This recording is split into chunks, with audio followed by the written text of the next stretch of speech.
नमस्कार. चला तर मग आज एका अशा हिरोबद्दल जाणून घेऊया जो आपल्या डिजिटल जगाला पडद्यामागून चालवतो. आज आपण राउटर्सच्या या रहस्यमय दुनियेत खोलवर जाणार आहोत. कधी विचार केलाय की आपण जेव्हा एक क्लिक करतो, एखादा ईमेल पाठवतो किंवा वेबसाईट उघडतो, तेव्हा ती माहिती हजारो किलोमीटर दूर अगदी अचूक ठिकाणी कशी पोहोचते? हाच तर प्रश्न आहे जो आपल्याला आजच्या प्रवासाच्या अगदी केंद्रस्थानी घेऊन जातो. तर या सगळ्या प्रक्रियेमागचा मुख्य खेळाडू आहे राउटर. आपण त्याला इंटरनेटचा ट्रॅफिक पोलीस म्हणू शकतो. त्याचं कामच आहे डेटाच्या प्रचंड गर्दीला योग्य दिशा दाखवणं आणि सगळं काही सुरळीत ठेवणं. चला याची जरा टेक्निकल व्याख्या पाहू. राउटर म्हणजे एक असं डिव्हाइस जे कम्प्युटर नेटवर्क्समध्ये डेटा पॅकेट्सना पुढे पाठवतं. आता सोप्या भाषेत सांगायचं झालं तर हा एक डिजिटल पोस्टमन आहे. त्याचं काम काय? तर प्रत्येक पत्राला म्हणजे आपल्या डेटा पॅकेटला योग्य पत्त्यावर पोहोचवणं. चला आता भेटूया आपल्या या कहाणीच्या नायकाला. याचं नाव आहे पॅकेट.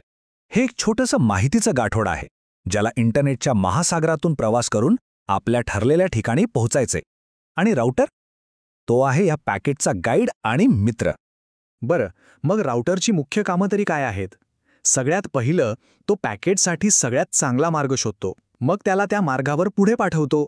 इतकंच नाही तर नेटवर्कमध्ये ट्रॅफिक जॅम होऊ नये म्हणजे गर्दी होऊ नये याचंही तो व्यवस्थापन करतो. आणि हो, वेगवेगळ्या नेटवर्क्सना एकमेकांशी जोडण्याचं महत्त्वाचं कामही तोच करतो. थोडक्यात काय, तर तो इंटरनेटचा कणा आहे. ठीक आहे, आता राउटरच्या आत नक्की काय चालते ते पाहूया. कल्पना करा की राउटर म्हणजे एक प्रचंड व्यस्त असा डिजिटल चौक आहे जिथे पॅकेट्सची सतत ये-जा सुरू असते. जेव्हा आपलं पॅकेट राउटरमध्ये शिरतं तेव्हा ते सगळ्यात आधी येतं इनपुट पोर्टवर, म्हणजे आत येण्याच्या दरवाजावर. तिथे राउटिंग प्रोसेसर ठरवतो की याला पुढे कुठे पाठवायचंय. मग एका प्रचंड वेगवान अशा आतल्या रस्त्यावरून, ज्याला स्विचिंग फॅब्रिक म्हणतात, त्याला योग्य आउटपुट पोर्टकडे म्हणजे बाहेर जाण्याच्या दरवाजाकडे ढकललं जातं. आणि मग पॅकेट निघतं आपल्या पुढच्या प्रवासाला. आणि हे सगळं विजेच्या गतीने होतं. पण एक मिनिट, राउटरला हे कळतं कसं की पॅकेटला कोणत्या रस्त्याने पाठवायचं? तर यासाठी तो वापरतो एका खास नकाशाचा. या नकाशाला म्हणतात राउटिंग टेबल. आणि हाच आहे राउटरचा मेंदू. आता बघा या स्लाइडवरची खरी गंमत म्हणजे हे टेबल. हे राउटिंग टेबल राउटरला सांगतं की अमुक एका नेटवर्कपर्यंत पोहोचायचं असेल तर पुढचा थांबा कोणता आणि त्या मार्गाची किंमत किती. आता ही किंमत म्हणजे काय? तर ते अंतर असू शकतं, स्पीड असू शकतं किंवा त्या रस्त्यावरची गर्दी, अशा अनेक गोष्टींवरून ठरवलेला एक स्कोअर असतो. आणि राउटर नेहमी सगळ्यात कमी स्कोअरवाला म्हणजे सगळ्यात भारी आणि वेगवान मार्ग निवडतो. हे नकाशे पण दोन प्रकारचे असतात. एक म्हणजे स्टॅटिक राउटिंग, जे अगदी जुन्या छापलेल्या नकाशासारखं आहे, एकदा बनवलं की बदलत नाही. आणि दुसरं म्हणजे डायनॅमिक राउटिंग. हे आपल्या मोबाईलमधल्या लाईव्ह GPS सारखं आहे, जे ट्रॅफिक आणि रस्त्यातले अडथळे बघून आपोआप मार्ग बदलतं. आजचं आपलं इंटरनेट याच डायनॅमिक राउटिंगवर चालतं, हे नक्की. पण ह्या लाईव्ह GPS सारखं राउटर्स आपले नकाशे सतत अपडेट कसे ठेवतात? सोपं आहे. ते एकमेकांशी बोलतात, माहितीची देवाणघेवाण करतात. चला बघूया ते हे नक्की कसे करतात. माहिती शेअर करण्याच्या दोन मुख्य पद्धती आहेत. पहिली आहे डिस्टन्स वेक्टर. याला आपण अफवांवरून राउटिंग म्हणू शकतो. म्हणजे कसं, तर प्रत्येक राउटर फक्त आपल्या शेजाऱ्याने सांगितलेल्या माहितीवरी अवलंबून असतो.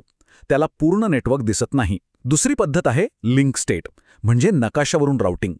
यात प्रत्येक राउटरकडे संपूर्ण नेटवर्कचा नकाशा असतो, त्यामुळे तो जास्त चांगला निर्णय घेऊ शकतो.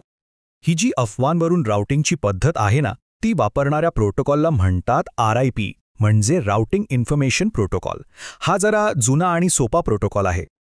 आणि जी दुसरी जास्त आधुनिक नकाशावरून राउटिंगची पद्धत आहे ती OSPF, open shortest path first नावाचा प्रोटोकॉल वापरतो. याचं पूर्ण नाव आहे ओपन शॉर्टेस्ट पाथ फर्स्ट. हा जास्त प्रगत, वेगवान आणि विश्वासार्ह आहे. मोठ्या नेटवर्क्समध्ये हमखास याचाच वापर होतो. बरं, आत्तापर्यंत आपण पाहिलं की एका नेटवर्कच्या आत राउटिंग कसं होतं. पण संपूर्ण जगाचं इंटरनेट, जे लाखो नेटवर्क्सनी बनलेलं आहे, ते एकमेकांशी कसं जोडलेलं आहे? इथे राउटिंगचे दोन स्तर येतात. पहिला आहे इंट्रा डोमेन, म्हणजे एकाच कंपनीचं किंवा संस्थेच्या नेटवर्कमधलं राउटिंग. इथे OSPF सारखे प्रोटोकॉल वापरले जातात. आणि दुसरा खूप महत्त्वाचा स्तर आहे इंटर डोमेन, म्हणजे वेगवेगळ्या मोठ्या नेटवर्क्सना एकमेकांशी जोडणारं राउटिंग. यासाठी BGP नावाचा एक वेगळाच आणि प्रचंड शक्तिशाली प्रोटोकॉल वापरला जातो. BGP म्हणजे बॉर्डर गेटवे प्रोटोकॉल.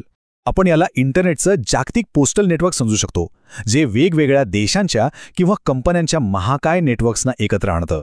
खरं तर हे BGPच आहे जे संपूर्ण इंटरनेटला एकत्र बांधून ठेवतं.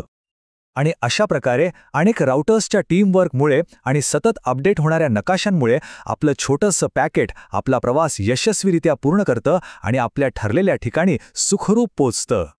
ह्या सगळ्यावरून एक गोष्ट तर नक्की स्पष्ट होते. इंटरनेट हे फक्त तंत्रज्ञान नाही, तर ते जगभरातल्या हजारो नेटवर्क्समधल्या एका अभूतपूर्व सहकार्याचं प्रतीक आहे. आणि याच सहकार्यामुळे हे जागतिक जाळं अविरतपणे चालू आहे. ठीक आहे, आपण माहितीला जगभरात पोहोचवण्याचं अंतर तर जिंकलं आहे, पण आता इंटरनेटच्या निर्मात्यांसमोर पुढचं मोठं आव्हान काय असेल?